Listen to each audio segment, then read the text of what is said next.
به یاد آن شب زیبا که با هم مست و بی پروا به زیر نور مهتاب کنار چشمه تنها من و تو فارغ از غمها نشسته خیره بر آب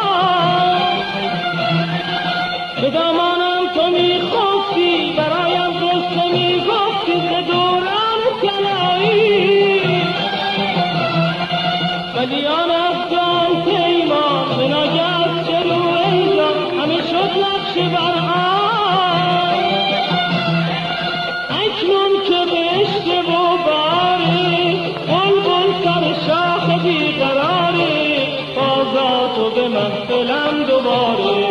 بازا تو به محفلم دوباره